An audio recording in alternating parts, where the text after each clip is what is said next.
Good evening, folks. This is Jamal, your host from Inspiration Through Information. It's a wonderful day.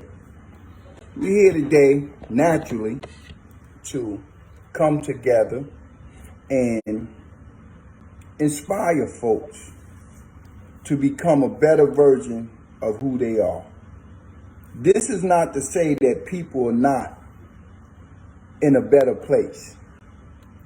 But there's one thing I want each and every one of y'all to understand and possibly remember is there's always room for improvement.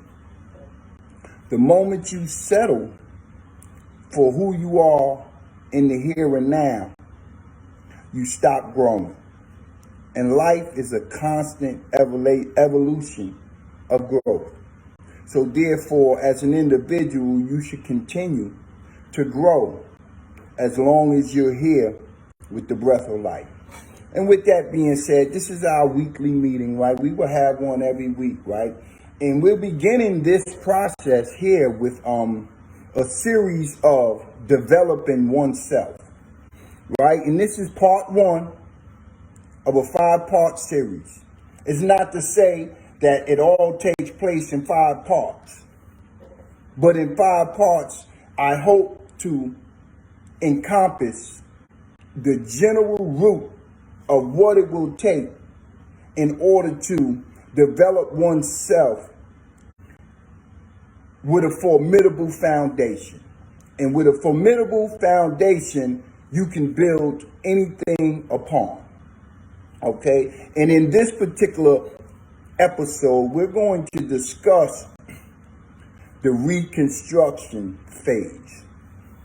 Now, I know for most, that's not an enjoyable topic because a lot of times we believe that there's no need to improve. There's no need to change anything. Granted, to each his own.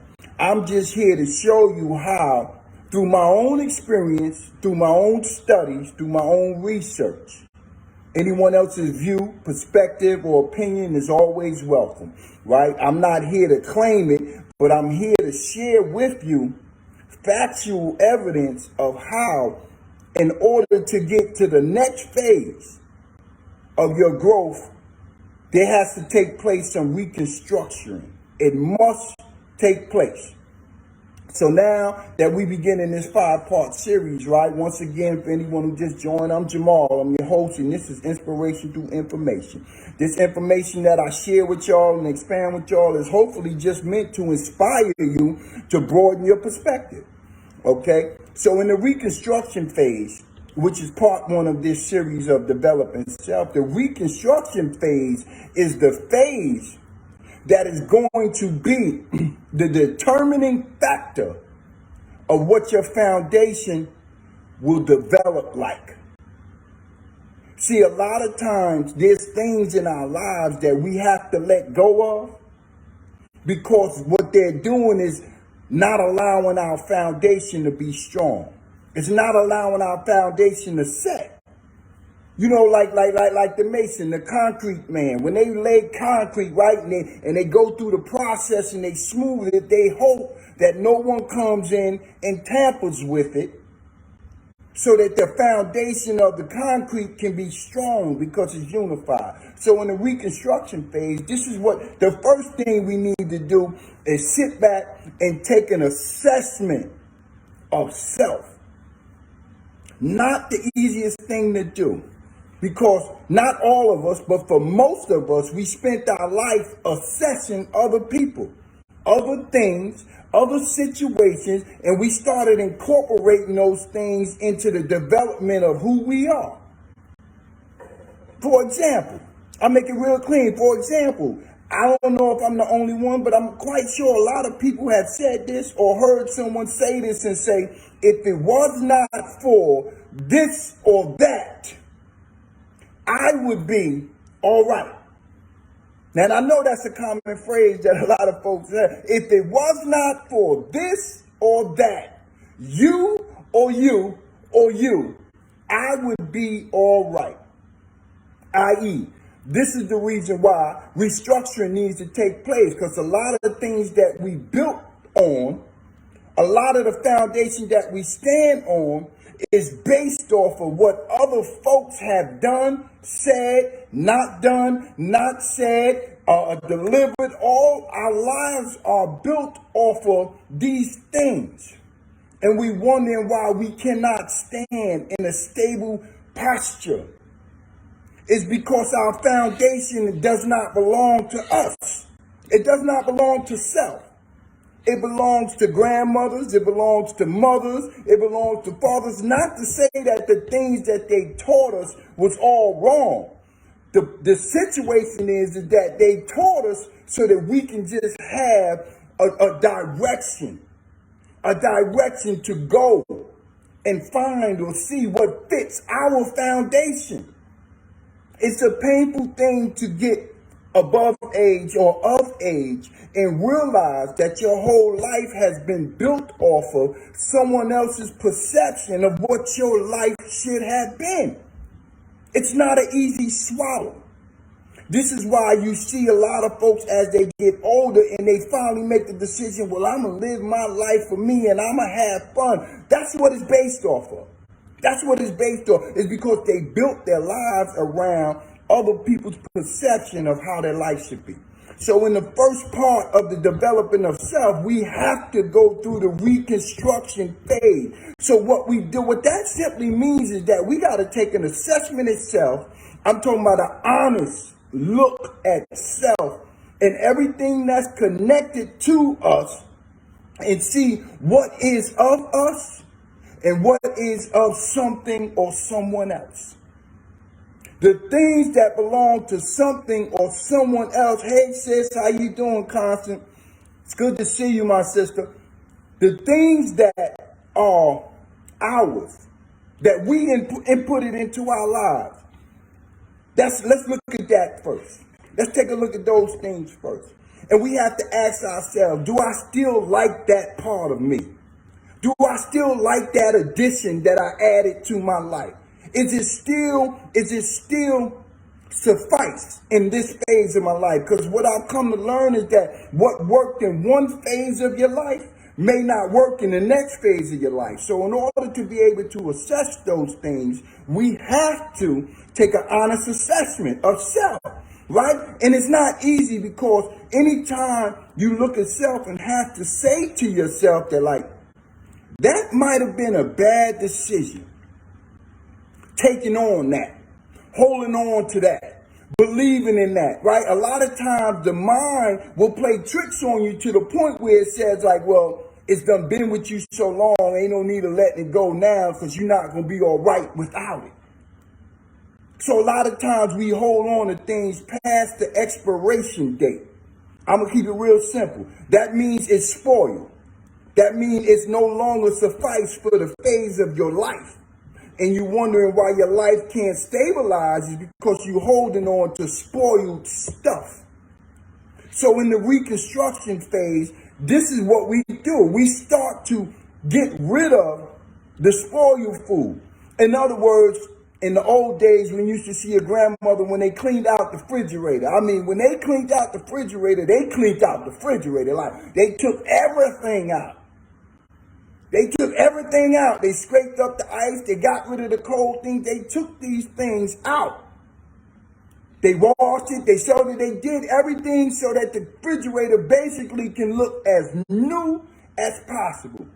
And then they begin to put things back that were good, that was healthy to eat, that was not spoiled. And they begin to throw away the other stuff. That's the first phase of the reconstruction part of self. We have to turn into ourselves, look into ourselves, and make an honest assessment.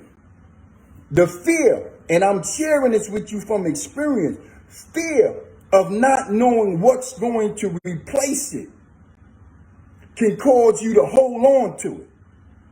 Fear is lack of faith, period. Fear is lack of faith, and that's in any area of your life. In any area of your life, if there's fear. Now, most people are not honest or vulnerable enough of the things that they actually fearful of, right? They may share with you the things that society tends to speak about the most that produces fear. But I'm talking about the fears that's within self that nobody else know about but you. Those are the areas in which first we have to get to remove the fear. We have to get to those places, right? Because if we don't, whatever we building is still going to have that fear. That gel of the fear is going to be inclusive in the new build. And it's only a matter of time before it disseminates the new foundation. So after doing that over and over and over again, this is why a lot of people are not motivated to start over. This is why a lot of people are fearful to begin again. But I'm here to give you the greatest hit that you can ever possibly receive. This is number one. If you still breathing. If you still breathing, that means it's never too late. It's never too late to make a decision to start over, whatever it is. If you're breathing, that means you still got an opportunity, right? So the rest is up to you. So in the reconstruction, after we tackle the portions of self that we can identify, because some stuff is so deeply rooted that we're unable to see it until we remove the stuff that's on top of it. Until we remove the stuff on top of it. You ever go looking for something in your closet and can't find it because there's a bunch of stuff on top of it? 5, 10 years later, when you decide to move to a new house and you pack the stuff and you find that one object and be like, wow, here it go. I've been looking for this for years. It's because we got tired in the process of removing the stuff that's on top of it. The key is not to get tired. We all get weary. Rest and continue. If you get overwhelmed or overburdened in the process, or you feel tired, tired is not to stop. Tired just means to rest. All you need to do is rest, let your energy rejuvenate, and then continue on. The majority of people change directions in the rest, therefore never completing the process. Here on Inspiration Through Information, in this 5-part series, we're going to get from the beginning of the reconstruction stage, and we're going to get to the part of the completion of the reconstruction stage. All the tools necessary to complete the task will be delivered in this 5-part series, right? Anyone who chooses to wish to follow and continue, you can follow me on YouTube at Inspiration Through Information, right on YouTube. I also have an Instagram page, Inspiration Through Information, right, as well as a Facebook page, Inspiration Through Information, right?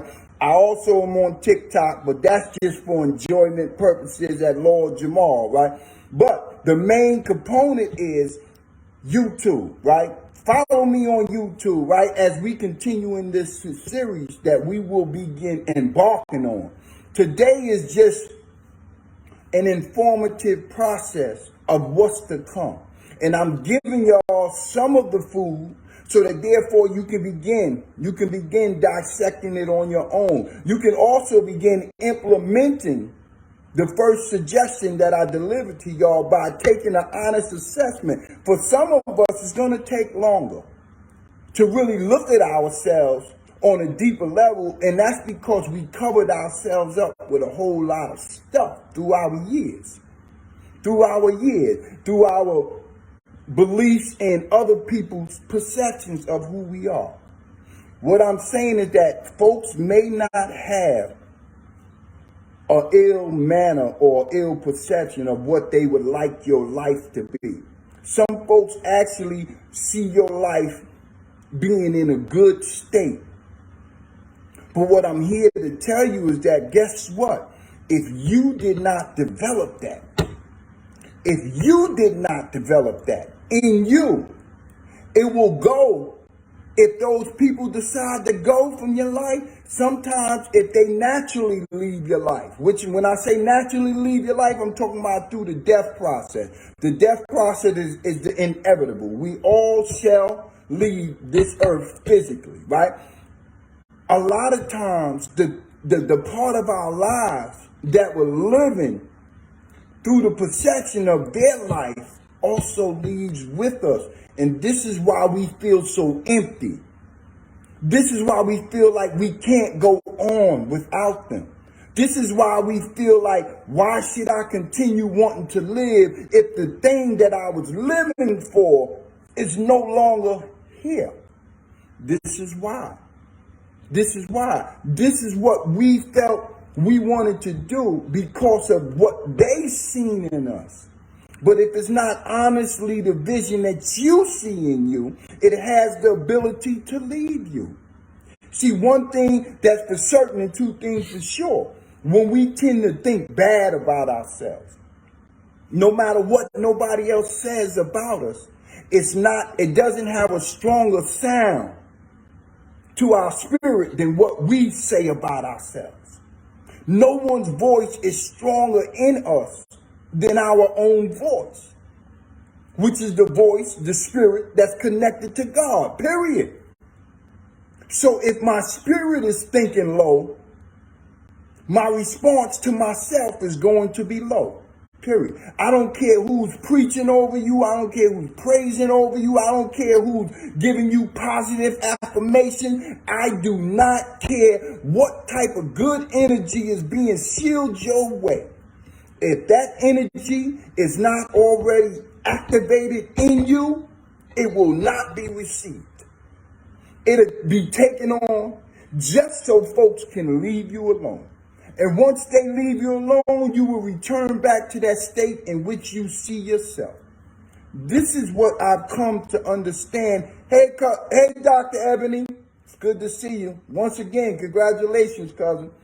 Right? Congratulations. That's an amazing achievement right there. We need to reconstruct. So what that means is that, let me share this with y'all, right? There's no right or wrong decision. The decision causes two effects, either or. It either causes a good result or it causes a not so good result. This is just what it does. Right? Okay. As human beings, we seek the good results. And when we don't receive the good results of a decision, it's hard for us to accept the not so good results with the same energy. It's because most humans, and I'm not going to say all, right? But most of us are incapable of experiencing a failed attempt. I'm going to be nice with it. I'm going to say a failed attempt. It's because we believe that the only feelings that should ever be prominent in our lives are those feelings that make us feel good. Now, if that was so, we would not be able to have discernment to decipher what is healthy for our life and what ain't healthy for our life. See, without those other experiences, without those other feelings, we will all be walking in a state of naiveness, period. We will all be some naive individuals. One-sided. One-sided. Life itself is not one-sided. It has an equal of negative energy as well as positive energy. That's what creates the balance. Our job is not to try to to avoid feeling these things, because here's the hit. In the reconstruction phase, I really want y'all to get in touch with this, and I really want y'all to try your best to apply this. If you had the ability, and I'm going to say this with as much love and care as I can, if you had the ability to not feel a feeling, you would never have been affected by that feeling in the first place. We're just going to deal with simple intelligence. You cannot be affected by something that you do not have the ability to possess. So in layman's term, feelings come with the human package. I'm sorry. I will apologize for the people, right? I'm sorry. How we manage our feelings is the journey of living. Once we understand that when it comes to feeling something, it happens with or without our permission. Period. Most people I talk with or spoke with, none of them wake up in the morning and say, like, listen, I just want to be pissed off today. Now, some folks may wake up and be in a state of not enthusiastic about the day, but that had nothing to do with the day that they woke up in. It had the fact of the matter that they carried over what happened prior. Whatever day prior, that they made a decision to not allow to process. And what that says is that trauma, all these experiences are facts. I'm a survivor of some traumas. I'm a survivor of some acts and some behaviors that happened to my life. I'm also a survivor of some imposement of trauma and things on other people's lives, right? I'm here still. So I know both sides, but what I'm saying to you is that some of those things that had happened to me in my life happened to me at a young age. They made it to the age or the upper 40. They made it to the young 40s because Jamal brought them into the young 40s. They didn't get there on their own.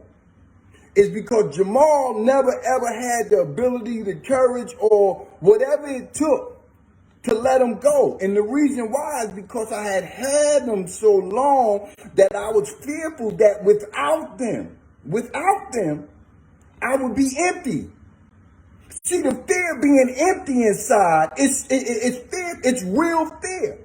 And a lot of times we will hold on to any type of energy just so that we can have energy. Lack of faith. Lack of realization that a feeling is meant to process. It's not meant to be put into the chokehold. It's meant to be felt. There's a reasoning and a lesson and a blessing in the feeling of it. The ability to be able to experience a feeling produces two things. It can produce resentment or it can produce empathy. Resentment is, I'm going to be mad at the fact that I felt this feeling based off of whatever took place, whatever. So I'm going to be mad at anybody who appears to show that feeling, and I'm going to just be mad about it. And I'm going to blame everyone else and anyone who looks like that for being mad about it. Then you can develop empathy. Empathy is this. You can understand how someone else may or may not feel based off of that same feeling. So therefore, now I can have compassion and I can have understanding for someone who may be experiencing something that I personally know can produce pain, spiritual pain. Spiritual pain first, and then it develops into emotional pain. And it develops into emotional pain because we won't allow it to process. We think that we're supposed to be void of these feelings. But if you human, I'm only speaking to humans. If you human, it comes with the package. Feelings come with the package. And when you try to avoid feelings, you spend your whole life building your life around avoiding feeling something. So therefore, you are cheating your own life. You are cheating self from being able to establish a strong foundation in self. This is why the reconstruction process has to take place. A lot of times we hold on to non-existent morals and standards that really do not fit in the structure of who we are. And I mean, every individual, although we're more similar than we are different, still has a certain uniqueness that belongs to them and them alone. And in order to find that you inside of you, we first must take place to the reconstruction process, right? So until next week, until part 2, Until next week, I just want to leave y'all with this. And I want y'all to hear it. What you do with it is what you do with it. My hope is that you allow it to resonate so that it can produce an opening in the wall that you have created your life to be within, right? I want y'all to understand this. Everything that you are, and I'm talking about today, everything that you become, good, bad, or indifferent, you were the major portion in the development of that. So what that means is that if you're in a good place, you played a part in getting you in a good place. If you're in a bad place, you play a part in having you in that bad place. Whatever happened to lead you to a bad place happened. There's no denying that. Staying in a bad place, that's you. That's your doing. It belongs to no one else. It belongs to you. So I want y'all to practice for this next week. Just a suggestion from Inspiration Through Information. Practice this week on assessing yourself. If you need to write it down, write it down. Is it going to be painful? It may or may not be.